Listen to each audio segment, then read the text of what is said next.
Selamat siang pemirsa, Sumatera Utara hari ini kembali hadir menjumpai Anda edisi Senin siang 3 April 2023. Beragam informasi menarik telah berhasil dirangkum oleh tim redaksi kami untuk Anda dan bersama saya Muhammad Azril Nasution, inilah Sumatera Utara hari ini selengkapnya.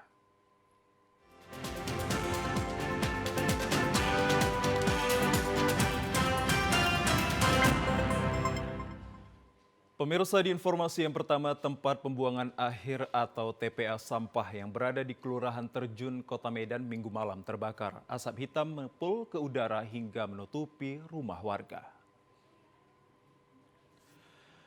Kobaran api menjalar luas di tumpukan sampah di kawasan tempat pembuangan akhir atau TPA sampah di Kelurahan Terjun di Jalan Paluh Nibung, Kelurahan Terjun, Kecamatan Medan Marelan, Kota Medan. Petugas pemadam kebakaran dari pemerintah Kota Medan yang mendapatkan laporan kebakaran langsung terjun ke lokasi guna memadamkan api hingga berjibaku menjinakkan api yang khawatir kepulan asap menyebabkan polusi udara hingga mengganggu pernafasan warga.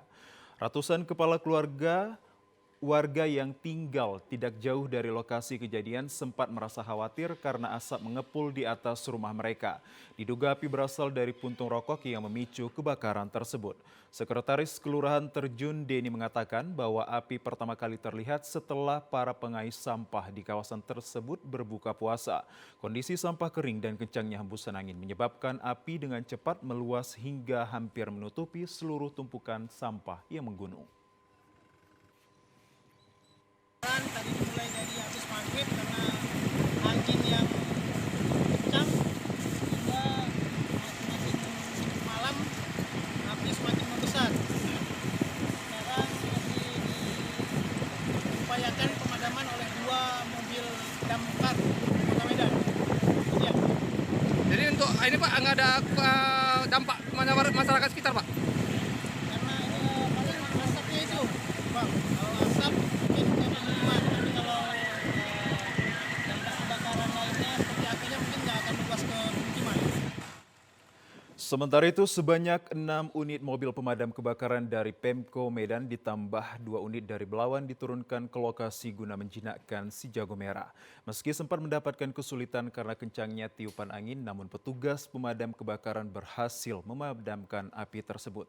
Tidak ada korban jiwa dalam kejadian ini, namun peristiwa kebakaran sempat membuat para warga panik dan para pengais sampah maupun masyarakat juga diminta berhati-hati jika membakar sampah atau membuang puntung rokok.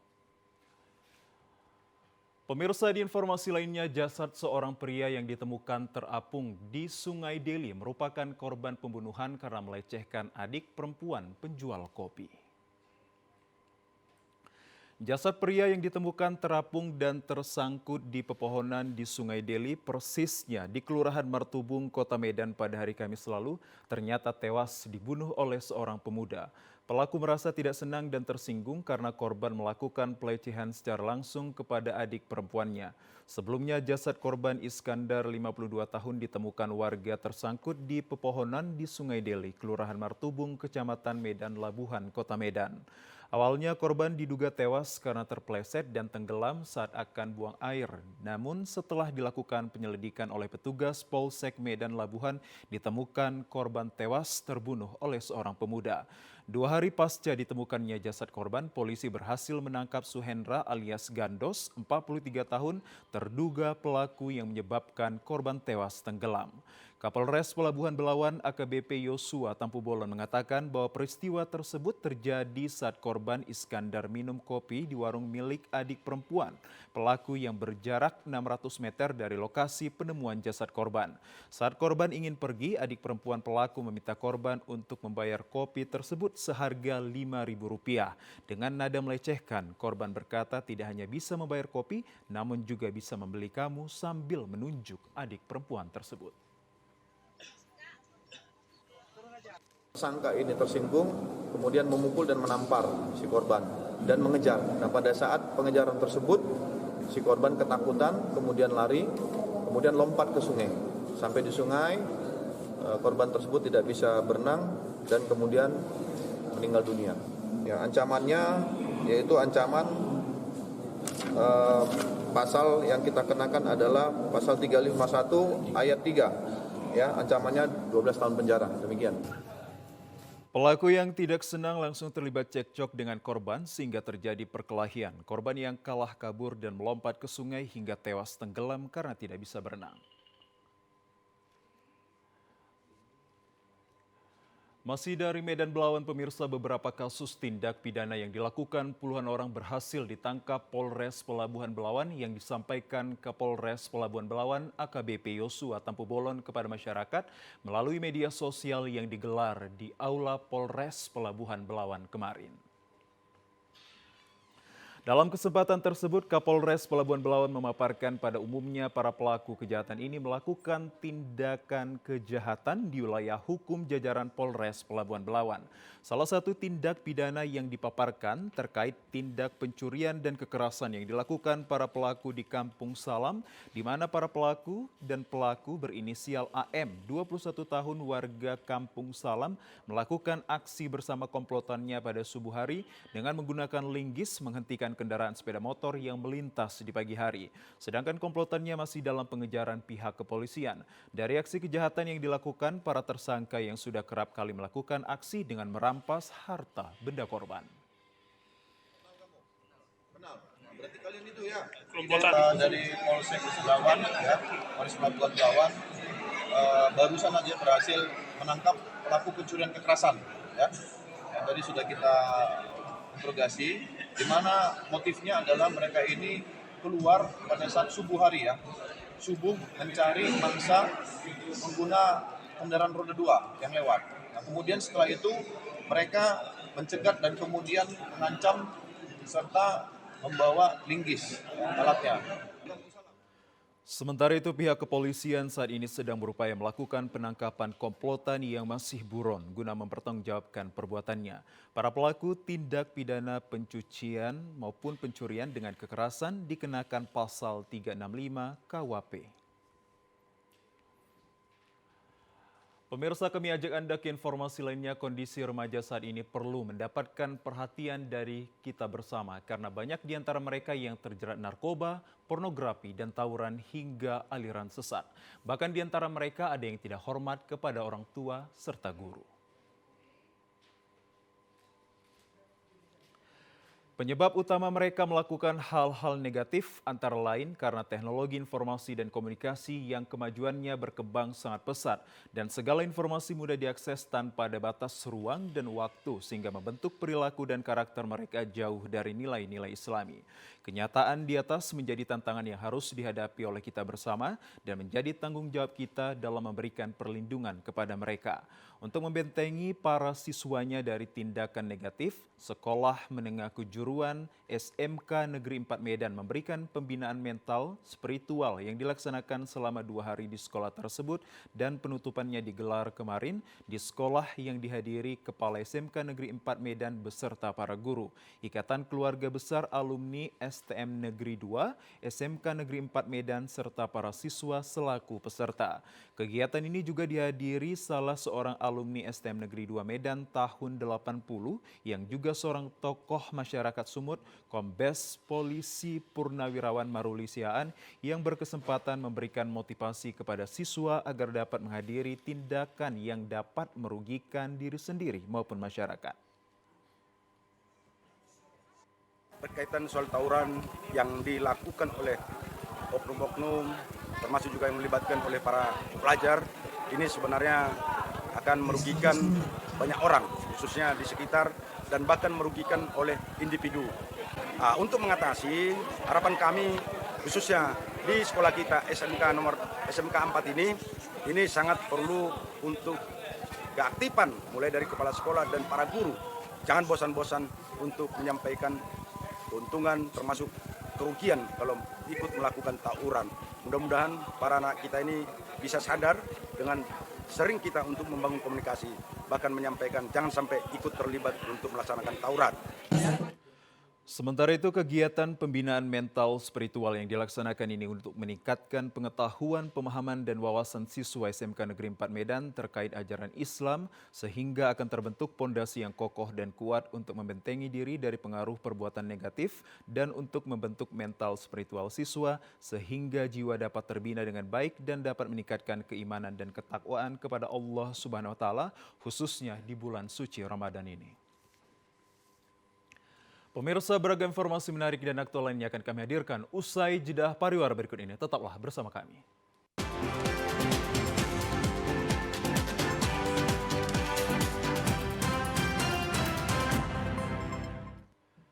Pemirsa, Anda kembali menyaksikan program Sumatera Utara hari ini. Di tengah perkembangan teknologi, banyak dimanfaatkan orang untuk mengembangkan potensi diri dalam hal menghasilkan karya untuk pembangunan termasuk pemanfaatan media sosial sebagai kontrol guna meningkatkan kinerja pemerintah sebagai pelayan masyarakat. Untuk mengetahui seperti apa peranan teknologi media sosial sebagai kontrol sosial terhadap kinerja pemerintah, kini telah hadir di Studio 2 TVRI Sumatera Utara Ketua Persatuan Minegram Sumatera Utara, Permetsu Wismo Prayoga, dan akademisi pengamat komunikasi yang juga menjabat sebagai Rektor Universitas Dharma Agung Iren Silviani. Terlebih dahulu saya akan ajak Anda untuk berkenalan dan sapa kepada Ketua Permetsu yakni Abang Wismo Prayoga. Assalamualaikum, selamat siang. Apa kabar ini Bang Wismo? Waalaikumsalam, selamat siang. Alhamdulillah baik. Kabarnya baik ya. Panggilannya Bang Wismo atau Bang Prayoga ini? Biasa sih dipanggil Aga. Bang Aga. Dan juga saya ingin menyapa terlebih dahulu kepada Ibu Rektor kita. Selamat siang Ibu Iren, apa kabar Anda di sana? Selamat siang Ibu Iren, apa kabar Anda di sana Ibu? Ya, baik. Sebelum Ibu Iren untuk merespon ucapan kita ingin juga mendiskusikan terkait tema yang sangat menarik sekali ini terkait peranan media sosial sebagai kontrol kinerja pemerintahan. Bang, saya ingin menyoroti bahwa esensi kehadiran teknologi ini memberikan dua dampak yang sangat esensial bila pengelola atau penggiatnya ini memiliki tupoksi yang berada pada zaman yang sekarang. Baik itu dari negative side dan juga positive side. Seperti apa Anda melihat selaku penggiat Mediagram ini ataupun Permetsu ini melihat kehadiran teknologi yang kita kaitkan terhadap kinerja pemerintah? Seperti apa? Ya, jadi menurut saya kehadiran Permetsu ini sangat-sangat efisien dan efektif untuk di kalangan masyarakat, khususnya juga bisa di pemerintahan, itu sangat membantu. Dalam artian kita membantu apa yang dirasakan masyarakat. Itu kayak contoh dari kasus mungkin, kemungkinan kalau dilibatkan ke Mediagram, itu kemungkinan cepat direspon pihak terkait. Berarti Anda bisa mengatakan bahwa jembatan masyarakat adalah Permetsu untuk menyampaikan kritik dan saran kepada pemerintah tersebut. Sejauh ini bagaimana pola yang diterapkan dari Permetsu untuk bisa menyampaikan aspirasi publik tersebut? Ya, jadi sebelum masuk ke situ, awal mula dari Permetsu berdiri itu berasal dari semangat dari anggota keluarga pegiat sosial media, khususnya di Sumatera Utara. Timbullah Satu ide atau gagasan? Iya, satu ide muncul. Selain kita memberikan informasi, kita juga turut serta dalam artian Turut serta dalam hal perkembangan dan juga kemajuan. Kemajuan serta memberikan Edukasi bisa dikatakan.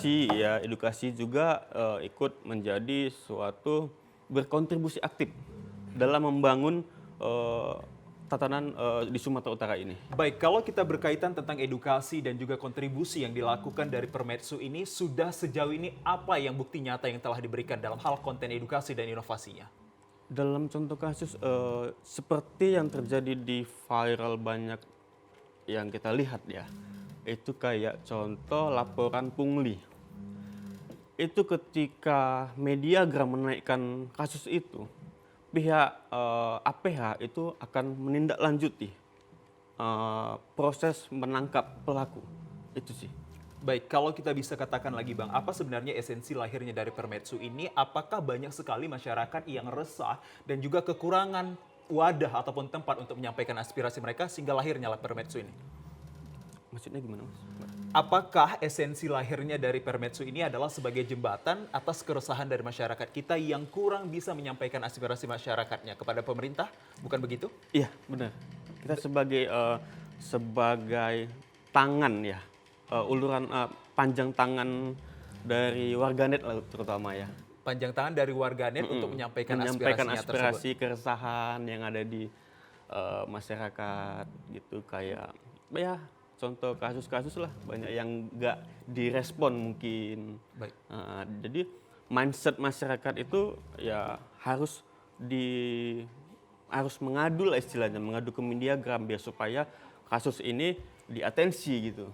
Kasus ini supaya diatensi. Iya. Baik, saya ingin juga sebelum ke Ibu Iren terlebih dahulu masih berbincang dengan Bang Yoga ini, dinilai efektifkah kehadiran Mediagram tersebut dalam membuat konten-konten pembangunan? Sangat efektif. menurut Seperti saya. apa yang dikatakan efektif tuh? Apakah ada indikator tertentu mengatakan bahwa itu hal yang efektif? Ya seperti membangun kritis, solusi, ya terkait intinya edukasi lah. Selama itu membangun, ayo gitu. Baik, kalau kita mengatakan bahwa ayo untuk membangun, berarti paling tidak seorang penggiat ataupun pelaku dari Mediagram ini harus memiliki kapasitas dan juga kelompok untuk bisa menyuarakan. Otomatis Abang tidak akan berani berdiri sendiri dong, Benar. kalau dalam hal untuk menyuarakan. Seperti apa kelompok kerja yang dinyatakan dalam menyuarakan aspirasi publik tersebut? Benar. Jadi dalam Permetsu ini kita ada sekitar 35 Mediagram itu. Jadi ada masing-masing punya peranan seperti mempromosikan atau menaikkan berita yang ada di share di grup Permetsu itu sih. Baik, pembangunan atas kinerja pemerintahan kita, khususnya di Provinsi Sumatera Utara ini, seperti apa yang Anda supervisi ataupun lakukan pengawasan melalui Mediagram tersebut? Apa-apa saja yang telah dilakukan, Bang? Yang telah kita lakukan untuk saat ini, apa ya? Ya mungkin dari membantu keresahan itu. Keresahan, Iya, menampung keresahan. aspirasi Menampung masyarakat aspirasi tersebut. masyarakat, iya. Kebanyakan aspirasi masyarakat ini ditampung dalam media sosialkah, melalui direct message atau DM, atau masyarakat bisa langsung ke tempat? Ada beberapa yang melalui direct message, ada beberapa yang juga langsung melalui kita. Itu sih. Seperti apa aspirasi masyarakat yang bisa disampaikan melalui direct message dan solusinya yang dilaksanakan oleh Mediagram sendiri seperti apa, Bang? Apa saja, seperti kasus mau itu pungli atau peristiwa, berkaitan dengan kembali lagi ya keresahan itulah. Keresahannya. Iya. Baik. Kalau dan juga saya ingin mengatakan bahwa apakah kehadiran Mediagram ini, khususnya Abang selaku Ketua Permetsu ini, sudah bisa dikatakan menjadi jembatan bagi masyarakat untuk memberikan aspirasinya kepada pihak orang Abang agar sampai kepada pemerintah? Sudah. Sudah. Itu sudah berapa lama berjalannya, Bang? Berjalan ini kita baru jalan sekitar 3 bulan ya. Berjalan 3 bulan. sekitar Setelah 3 bulan. 3 bulan. Nah, setelah berjalan 3 bulan ini, sebelumnya otomatis memiliki yang namanya latar belakang atau Iya. background sehingga berdirinya ini. Apa yang melatar belakangi hadirnya Permetsu sendiri? Yang melatar belakang kita, Selain adanya keresahan ya yang saya yang inginkan. melatar belakang kita itu dari beberapa 30 Mediagram, itu semua melatar belakangi adalah jurnalistik. Jurnalistik, Iya. setuju. Selain itu? Selain itu juga ada beberapa dari profesi-profesi yang lain seperti di seni. Ya kita merangkul juga semua, nggak hanya jurnalistik. Baik. Tapi mengedepankan juga sistem jurnalistik tetap. Kayak setiap pemberitaan yang masuk itu melalui sistem 5W1H. Kita 5W terapkan. tambah 1H. Iya. Terdapat berupa bentuk-bentuk pertanyaan Iya. yang akan disampaikan. Benar. Baik, menarik sekali untuk kita perbincangkan terhadap peran media sosial sebagai kontrol kinerja pemerintah ini. Kalau beberapa referensi yang saya dapat bahwa pemerintahan dengan tata kelola pemerintahan yang baik ini sudah pasti siogianya menerapkan prinsip-prinsip demokrasi, akuntabilitas, dan juga transparansi. Apakah kritik dan saran ini sudah terbuka dan juga di-welcome dari pemerintah setempat? Ya, kita akan terbuka bagi masyarakat atau pemerintahan. Kalau sifatnya itu membangun, kita dukung agar kita mendapatkan pemerintahan yang bersih. Pemerintahan yang bersih dan jujur pasti Jujur ya. pasti, ya. Baik, tahan sebentar Bang Yoga, kita akan tersambung kepada Ibu Rektor, yakni Ibu Iren. Selamat siang Ibu Iren. Selamat siang Bapak. Apa kabarnya Ibu Iren? Ya, Baik Ibu Iren, senang sekali Anda bisa bergabung dengan saya dan juga Bang Wismo Prayoga dalam tema menariknya yakni peran media sosial sebagai kontrol kinerja pemerintah. Ibu, ingin kita sekali mendapatkan perspektif luas dari Anda terkait bagaimana sih Anda melihat hari ini dan juga terkini terkait perkembangan teknologi yang bila digunakan positif akan berdampak positif dan juga bila dipakai secara negatif akan berdampak negatif dalam hal mengkritik dan juga memberikan saran terhadap pemerintah dan juga kebijakannya. Seperti apa Anda lihat?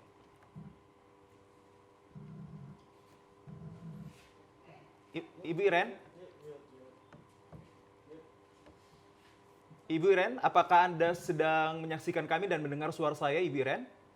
ya, saya mendengar jelas suara Bapak. Ya, bagaimana tanggapan Ibu terkait perkembangan teknologi yang kian dipakai di hal yang positif akan menjadi positif dan jika dipakai dalam hal negatif akan menjadikan negatif side juga tersebut. Dalam hal ini adalah kritik dan juga saran yang ditujukan kepada pemerintah, Ibu. Baik, terima kasih. Sebelumnya saya menjelaskan apa itu media sosial. Nah, media sosial adalah merupakan salah satu alat yang digunakan oleh khalayak publik. Nah, disinilah kita sebagai khalayak luas, salah satunya kita sendiri sebelum kita masuk ke pemerintah, kita adalah merupakan bagian dari kehidupan pemerintahan. Nah, siapa penggunanya adalah kita semua. Disinilah media sosial yang digunakan untuk zaman sekarang digunakan sebagai alat untuk menyampaikan apapun berbentuk tulisan, bahkan lisan di dalam satu media sosial. Di sini saya juga mengatakan kepada setiap apapun saya mengajak kepada mahasiswa, bijaklah menggunakan dalam media sosial karena media sosial adalah alat yang tercanggih yang dimana hari ini kita berbicara per detik sudah dapat didengar dan digunakan oleh siapapun. Nah, baik pemerintah juga. Di sini pemerintah juga sebagai bagian dari publik yang menggunakan media sosial harus pintarlah menyampaikan apapun pesan berbentuk pesan apapun kepala luas menggunakan bahasa yang sangat sederhana, menggunakan kata-kata yang dapat dipahami oleh khalayak luas. Pemerintah adalah merupakan bagian dari publik. Oleh karena itu pemerintah juga harus tahu aturan-aturan dalam menggunakan media sosial tersebut. Saran saya Pak, sebelum itu ditayangkan di media sosial, sebaiknya itu dipelajari dahulu. Apakah itu digunakan untuk konsumsi publik atau tertentu? Itu dulu Pak, kita satu perspektif dulu seperti itu. Baik Ibu, nah hal tersebut sangat siogianya udah transparansi kali atas paradigma dan juga pandangan Ibu. Kalau bisa saya katakan bahwa hadirnya masyarakat dan juga mitra pemerintahan ini sebagai social controller terhadap jalannya roda pemerintahan dalam hal ini kebijakan-kebijakan dan juga regulasinya. Apa yang menjadi keuntungan dari pemerintah jika ada masyarakat yang berfungsi sebagai social controller terhadap penggunaan media sosial, Ibu Iren? Ya, kalau dikatakan sebagai pengontrol, berarti salah satunya Pak, kita tarik dulu. Dia sebagai pengontrol sebagai apanya? Karena media sosial ini luas Pak. Tidak bisa serta-merta seperti pandangan kita, segampang pemikiran kita, tidak. Sebagai social control dalam kebijakan Ibu, yang saya maksud adalah kebijakan ataupun regulasi yang dikeluarkan pemerintah. Oke, kalau kebijakan-kebijakan yang dikeluarkan pemerintah sejauh pandangan saya hari ini sih sudah baik. Tetapi Pak, ada komentar atau masukan dari saya, sebaiknya kebijakan-kebijakan yang diberikan atau dipaparkan di media sosial itu Pak, selayaknya itu dapat dimengerti oleh khalayak luas. Kadang saya sendiri Pak, melihat itu kebijakan-kebijakan yang dituangkan di media sosial itu ada kalanya saya juga kurang paham. Baik, yang Anda tidak maksud kurang paham ini apakah bentuk dari statementnya atau pernyataannya Ibu? Nah, pernyataan dan statement itu kadang-kala bisa statement, kadang-kala pernyataan. Jadi melihat konteks apanya yang disampaikan. Oke. Jadi gini Pak, jangan selalu berpikir sesuatu yang disampaikan pada kalian maupun kebijakan dipahami dulu Pak. Siapa yang menerima konsep tersebut? Karena media sosial ini tidak ada pembatasan, siapa saja berhubungan dengan itu pasti dapat membaca dan dapat melihat baik statement maupun pandangan. Baik, Nah, ya, jadi yang di sini artinya ada perlulah adanya yang suatu artinya ada bagian. pemberi ya, Bu. Pemberi dan juga penerima informasi harus saling bersinergi untuk menciptakan satu pemahaman yang baik ya. Seperti itu? Ya, Oke. benar. Baik Ibu Iren. Baik, nanti kita akan terhubung juga kepada Ibu Iren. Saya masih berdiskusi dengan Ketua Mediagram tersendiri yakni Bang Wismo Prayoga dalam hal membicarakan peran media sosial ini. Tadi kita sudah berbincang dengan Ibu Rektor terkait peran media sosial ini harus ada kedua belah pihak untuk menciptakan satu pemahaman. Baik itu dari konteks dan juga penyampaiannya. Dalam hal ini adalah mungkin kita katakan kritik dan juga saran terhadap kebijakan-kebijakan pemerintah. Kalau Abang lihat sendiri selaku penggiat media sosial ini yang tergabung dalam Permedsu ini dan juga masih muda yang selalu mengutarakan dan juga menyampaikan banyak kritik dan saran kepada pemerintah ini, sepertinya apa sih yang harus dipahami dan juga yang harus dikatakanlah diprediksi sebelum kita mengeluarkan satu kritik terhadap pemerintah? Ya, menurut saya sebelum masuk ke kritik ya, itu ada baiknya apa ya? Harus dipertimbangkan dulu. Dipertimbangkan dalam artian Dalam apanya ini, Bang? artian mengambil keputusan atau kebijakan Mengambil dari keputusan pemerintah. Ya. dari pemerintah. Iya. Seperti apakah? Mungkinkah statement yang dikeluarkan itu harus yang benar-benar normatif dan substantif ya? Iya. Seperti apa yang biasanya dilakukan oleh masyarakat kita yang Anda lihat? Seperti saya masih apa ya? Mungkin saya kurang menguasai. Kurang menguasainya. Mungkin apakah juga terkait tentang edukasi dan juga konten-konten yang memberikan inovatif pemahaman kepada masyarakat juga bagian dari Permedsu untuk menyampaikan informasi kepada publik terkait kritik dan saran? Bagian. Edukasi apa yang biasa yang Abang laksanakan? Apakah jika pemberian kritik dan juga saran ini harus mengandung kata-kata yang baik dan logis? Seperti itu yang Anda maksud konten edukasi di Iya, Permedsu? iya. Seperti apa itu Bang gambarannya? Yang jelas bahasa yang baik mungkin. Bahasa ya. yang baik, Bahasa yang lalu baik. apa saja yang akan dipahami oleh masyarakat?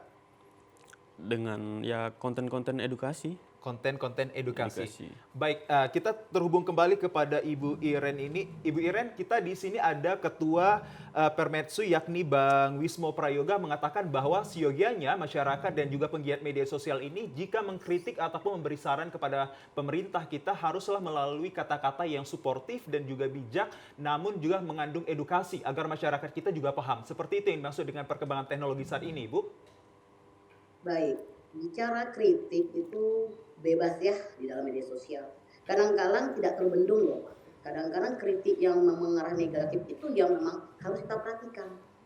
Karena ketidakpuasan khalayak luas mendengar semua aturan-aturan disampaikan padahal itu ya sesuai dengan pandangan dia serta-merta menyampaikan sesuatu itu yang ada kalanya itu kadang tidak sesuai dengan aturan.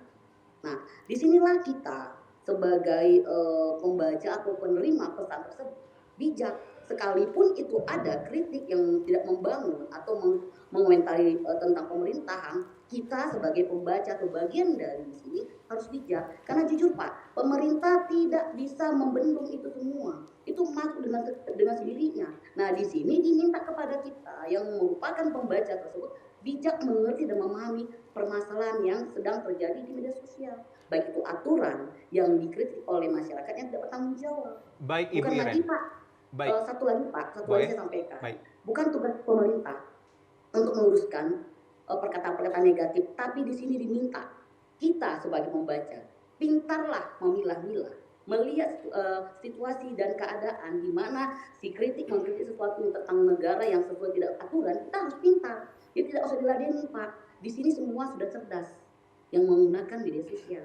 Jadi sinilah saya minta semua siapapun itu yang bertanggung jawab dalam hal media sosial ini bijaklah dalam menilai suatu konten atau apapun yang ada di media sosial. Itu saja Pak. Baik, bijaklah dalam menilai apapun yang terjadi di media sosial. Lantas Ibu Iren selaku Rektor Universitas Dharma Agung ini yang kerap kali berkaitan tentang kehadiran para mahasiswa ini. Melihat kehadiran para mahasiswa selaku penggiat media sosial yang masih muda ini, apakah yang perlu untuk disampaikan agar pemahaman publik dan juga jika melampaikan ataupun menyampaikan informasi berupa kritik ini harus benar-benar subjektif, Ibu?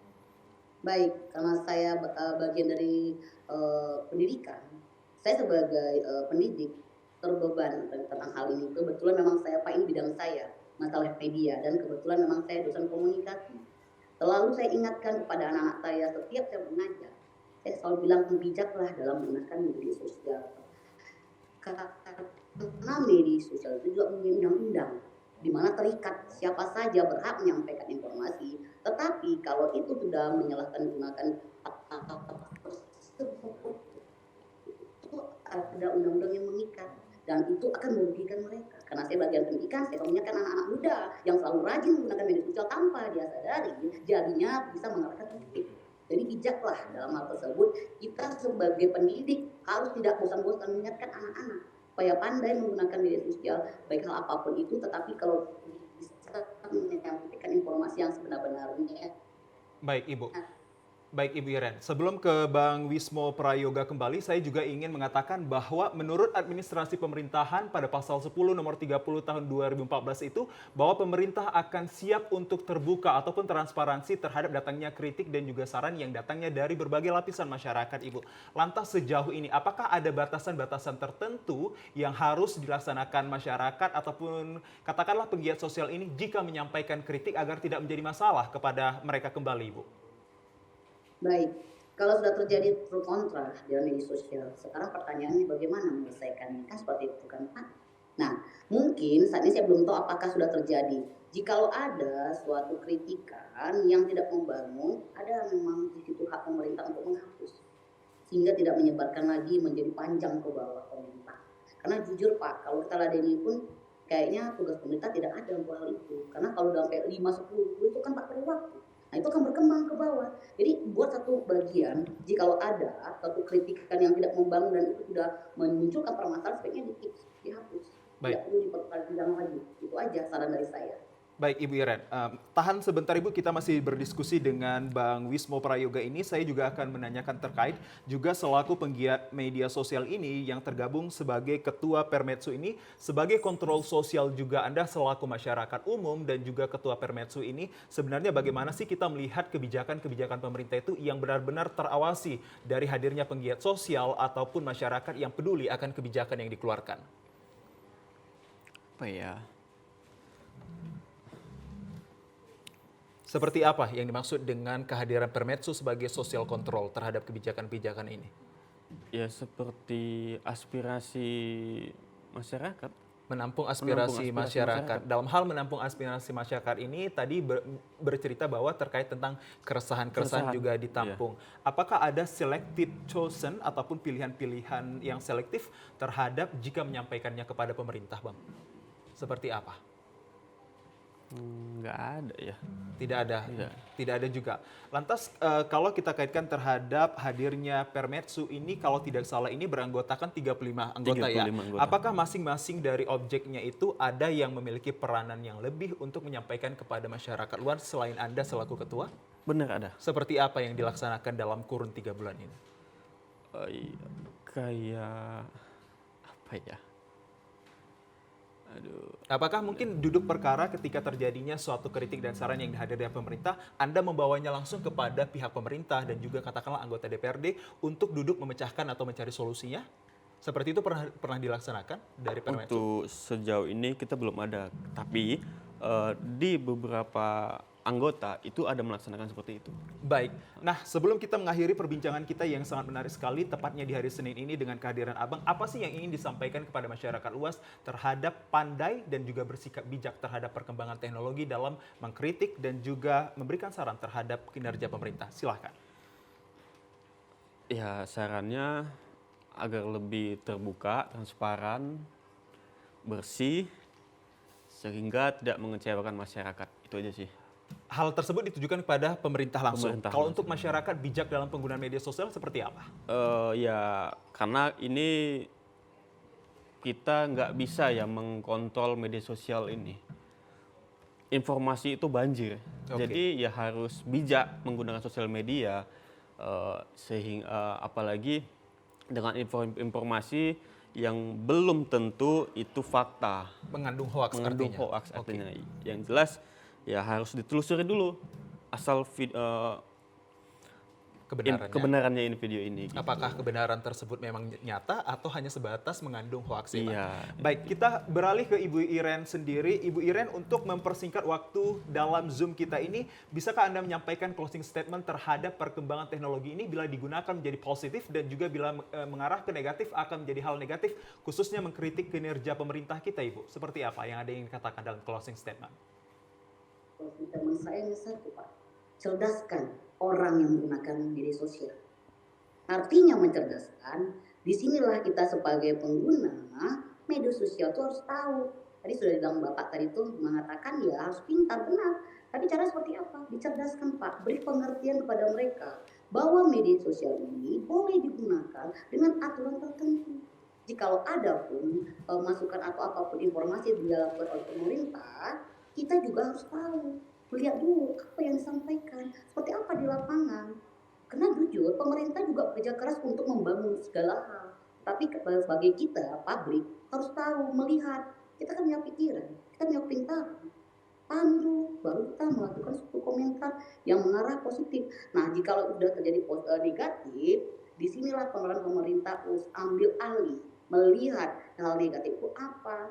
Jangan langsung dengan catatan ya memberikan pengertian dengan hal yang mereka harapkan, bukan langsung kasih satu satu pekerjaan yang kadang-kadang dia harus mengatakan kepada masyarakat dengan kata-kata yang tidak baik. Tidak perlu, Pak. Semua itu harus dicerdaskan, baik pemerintahnya maupun pengguna media sosial tersebut, Bapak. Baik, Ibu Iren, terima kasih sekali atas informasi dan kesediaan waktunya bersama kami dalam Zoom meeting terkait peran media sosial sebagai kontrol kinerja pemerintah. Kami ucapkan terima kasih dan salam sehat. Selamat menjalankan ibadah puasa, Ibu Iren, bagi Anda dan teman-teman lainnya. Terima kasih, Ibu.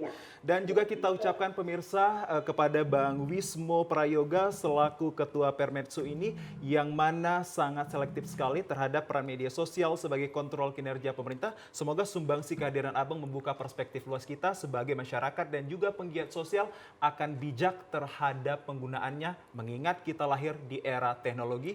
Positif akan menjadi positif dan negatif akan menjadi negatif jika kita tidak bijak dalam hal tersebut. Saya ucapkan terima kasih dan salam sehat, Bang Wismo. Salam sehat. Dan pemirsa, kita akan segera kembali dengan sejumlah informasi lainnya. Tetaplah bersama kami di Sumatera Utara hari ini.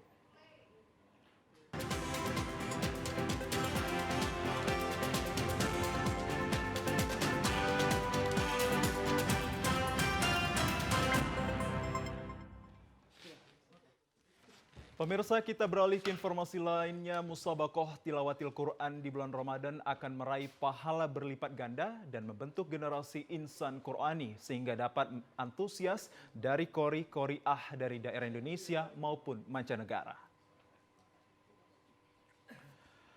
Dengan antusias qori-qoriah peserta lomba Musabaqah Tilawatil Quran antara bangsa melantunkan ayat-ayat suci Al-Quran di hadapan para dewan juri dan masyarakat di halaman Masjid Al-Musanif kemarin sore. Masing-masing peserta Tilawatil Quran kategori putra-putri diberi waktu 10 menit mengikuti lomba membacakan Al-Quran dengan penilaian dewan juri di ruangan tertutup. Salah seorang qori, Muhammad Ikhwan Fadila, berasal dari Kalimantan Selatan, mengatakan bersama rekan-rekannya melakukan persiapan selama 1 bulan mengikuti lomba MTQ antara bangsa di Kota Medan. Berbagai kegiatan lomba membaca Al-Quran mulai dari tingkat kecamatan hingga provinsi diikutinya menjadi pengalaman untuk meraih kemenangan. Peserta lomba yang berasal dari beberapa negara ASEAN menjadi tantangan tersendiri bagi dirinya untuk lebih giat melakukan persiapan fisik, mental, dan kemampuan dalam membaca Al-Quran. Alhamdulillah dalam mempersiapkan untuk mengikuti Musabaqah Tilawatil Quran atau Majelis Tilawatil Quran antar bangsa dunia Melayu dunia Islam bekerjasama dengan BKPRMI ini, kita sudah mempersiapkan kurang lebih dalam waktu 1 bulan itu dengan latihan secara intens dengan guru-guru kita yang ada di daerah di Kalimantan Selatan. Sementara itu, Musabaqah Tilawatil Quran antara bangsa berlangsung di halaman Masjid Al-Musanif berlangsung hingga tanggal 5 April 2023, diikuti 49 peserta berasal dari 7 provinsi di Indonesia dan mancanegara. Pemirsa, kita ke informasi lainnya. Situasi arus lalu lintas setiap sore hari menjelang berbuka puasa di sejumlah ruas jalan di Kota Penyambungan Kabupaten Madeling Natal dipadati kendaraan. Kepadatan jumlah kendaraan baik roda 2 maupun roda 4 disebabkan adanya aktivitas warga penyambungan yang berburu takjil di bulan suci Ramadan. Meningkatnya jumlah kendaraan di sore hari mengakibatkan terjadi kemacetan di beberapa titik persimpangan disebabkan kurangnya kesadaran warga yang berlalu lintas. Selain itu banyak pengendara yang menerobos lampu merah dan melanggar marka jalan. Namun demikian kemacetan tidak berlangsung lama sebab menjelang berbuka puasa kondisi jalan lintas Sumatera ini kembali lancar dan bebas dari kemacetan. Memang setiap menjelang buka puasa Pak ya? buka puasa Selalu macet Bang? selalu macet. Itu gara-gara apa itu Bang? Membeli apa? Membeli Bukaan. puasa. Pengguna jalan merasa terganggu nggak? Terganggu. Terganggu juga Bang ya? Oh ya.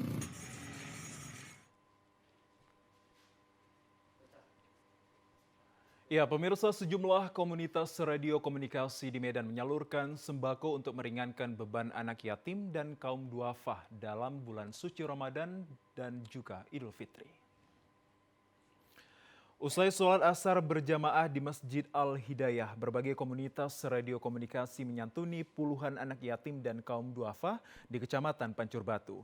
Kegiatan sosial ini dilaksanakan sebagai upaya membantu pemerintah dalam meringankan beban kaum duafa memenuhi kebutuhan bulan suci Ramadan dan Idul Fitri. Santunan yang diberikan yakni uang saku dan sembako yang diberikan secara langsung di lingkungan masjid. Kegiatan bakti sosial ini dilaksanakan sebagai wujud silaturahmi dengan kegiatan positif seperti menyantuni anak yatim dan kaum duafa, serta tausiah singkat menjelang berbuka puasa. Al-Ustadz Haji Ahmad Safiyah Rahab dalam tausiahnya mengatakan, menyampaikan berpuasa melatih diri menahan hawa nafsu. Ketua Radio Komunikasi Suhada Sani mengatakan perkumpulan komunitas tersebut selain sebagai ajang komunikasi dalam memantau lingkungan juga rutin melakukan kegiatan sosial. Masyarakat kita masih banyak juga yang membutuhkan tangan, sehingga kami tergerak untuk ikut sedikit meringankan beban masyarakat kita, terutama para anak-anak yatim dan juga para duafa melalui pemberian sembako dan juga pemberian donasi ala kadar. Mudah-mudahan dengan apa yang sudah kita sampaikan, kita berikan ini menjadi keinginan mereka untuk bisa merayakan hari Lebaran. Sementara itu, kegiatan berbagi bersama dengan menyantuni anak yatim dan kaum duafa tersebut diharapkan dapat menjadi contoh oleh komunitas lain dalam menciptakan lingkungan aman dan juga kondusif. Pemirsa, sementara itu saat bulan Ramadan pedagang kuliner musiman menjamur di pinggir-pinggir jalan seperti di Jalan Sultan Serdang, Kecamatan Tanjung Morawa, Kabupaten Deli Serdang ini. Berbagai jenis jajanan Korea dan ayam bakar madu ada dijual di sini dan bisa dijadikan rekomendasi menu untuk berbuka puasa Anda. Ayam bakar madu adalah menu khas makanan yang dijual Pak Edi bersama seluruh anggota keluarganya di pinggir Jalan Sultan Serdang di Kecamatan Tanjung Morawa, Kabupaten Deli Serdang. Selain rasanya yang enak dan praktis, harganya juga tidak membuat kantong Anda bolong. Untuk 2 potong ayam bakar madu hanya dijual seharga Rp15.000 saja. Selain ayam bakar madu juga ada jajanan Korea dengan bentuk yang unik dan rasanya yang berbeda-beda seperti rasa dimsum, rasa sotong, rasa ayam, rasa ikan dan juga ada sosis besar. Semua itu dijual per tusuknya seharga Rp5.000. Pak Edi bersama seluruh anggota keluarganya berjualan ayam bakar madu dan jajanan Korea ini berpindah-pindah tempat setiap harinya. Ia memilih lokasi di titik-titik keramaian dan banyak masyarakat yang berlalu lalang. Pak Edi mengatakan ia berjualan tidak hanya di bulan Ramadan saja, namun antusias pembeli di bulan Ramadan ini cukup ramai dibanding hari biasa di luar bulan Ramadan.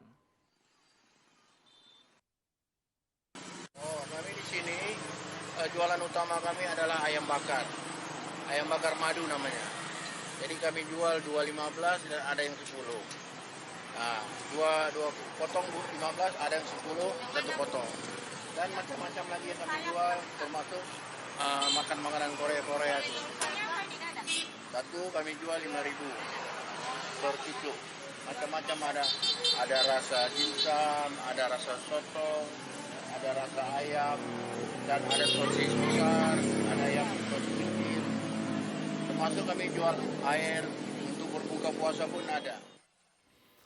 Sementara itu, untuk masyarakat yang akan membeli bisa langsung datang ke lokasi tersebut pada setiap hari Sabtu dan Pak Edi membuka dagangannya dimulai pada pukul 3 sore hingga menjelang berbuka puasa.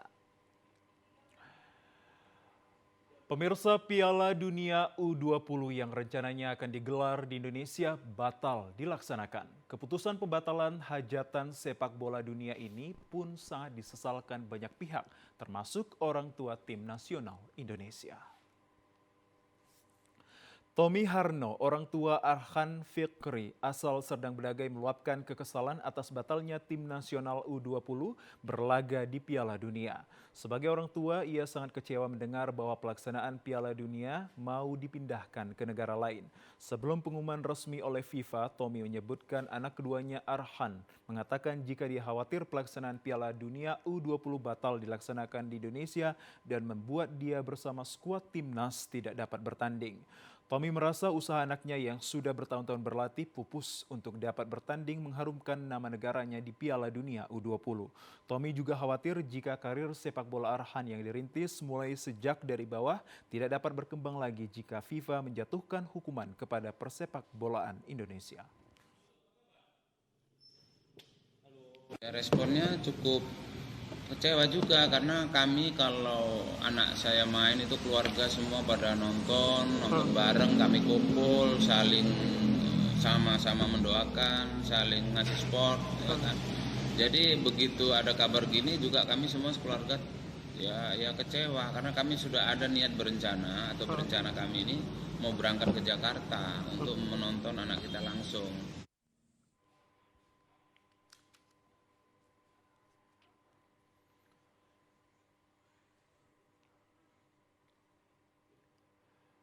Sementara itu, pemirsa, di Kabupaten Nias Selatan berpotensi penyumbang peraihan medali emas pada Pekan Olahraga Nasional 2024 mendatang melalui atlet cabur Sky Air, di mana 7 atletnya lolos mengikuti program Platda menuju PON 2024. Potensi ini disampaikan Sekretaris Umum KONI Sumatera Utara Mukhrid Nasution saat menghadiri musyawarah Kabupaten Nias Selatan kemarin. Sekretaris Umum KONI Sumatera Utara Mukhrid Nasution mengatakan terpilihnya 7 atlet Nias Selatan pada program Platda Jangka Panjang KONI Sumut menuju PON 2024 mengindikasikan bahwa pembinaan olahraga di Kabupaten Nias Selatan sudah berjalan baik. Apalagi 2 atlet Sky Air asal Nias Selatan berhasil meraih medali perunggu di pentas internasional di Korea Selatan baru-baru ini. Terkait pelaksanaan musyawarah kabupaten yang dihadiri Bupati dan Lanal Nias Selatan serta Wakil Rakyat Nisel di DPRD Sumut, diharapkan akan terpilih pengurus olahraga yang peduli membina atlet, terutama pada cabur air serta cabur karate, angkat besi dan juga pencaksilat. Bupati Nias Selatan Hilarius Duha menegaskan pemerintah sebagai pembina olahraga akan memberikan perhatian jika pengurus olahraga dan atlet bersungguh-sungguh berlatih serta menyumbangkan prestasi yang baik. Untuk itu kepada pengurus KONI Kabupaten Nias Selatan yang terpilih pada musyawarah kabupaten supaya serius dalam membina olahraga guna meraih prestasi tidak saja di tingkat provinsi melainkan nasional maupun internasional. Harapan yang sama juga disampaikan dan Lanal Nias Letnan Kolonel Laut Zeri Henry Manuhutu, anggota DPRD Sumut asal Nias Selatan yakni Penyabar Nahe. Kita ke informasi lainnya, pemirsa. Ratusan warga binaan di dalam lembaga pemasyarakatan kelas 2B Gunung Sitoli mengikuti senam kesegaran jasmani untuk meningkatkan imunitas tubuh mereka. Berjemur di bawah sinar matahari merupakan rutinitas ratusan warga binaan di dalam lapas kelas 2B Gunung Sitoli yang sedang menjalani masa hukuman atau berbagai kasus hukum yang menjerat mereka. Pembinaan kepribadian melalui senam kesegaran jasmani berdampak positif bagi kesehatan tubuh warga binaan. Pada kegiatan senam perdana yang dipandu Wefri Fitness Club, sebanyak 225 orang warga binaan antusias mengikuti dengan irama dan gerakan senam tersebut. Warga binaan menilai gerakan senam mengandung nilai seni dan aturan kedisiplinan sehingga mampu membentuk karakter kepribadian yang lebih baik. Kementerian Hukum dan HAM, Lembaga Pemasyarakatan Kelas 2B Gunung Sitoli merencanakan senam kesegaran jasmani menjadi kegiatan rutin dalam meningkatkan imunitas untuk daya tahan tubuh warga binaan mereka.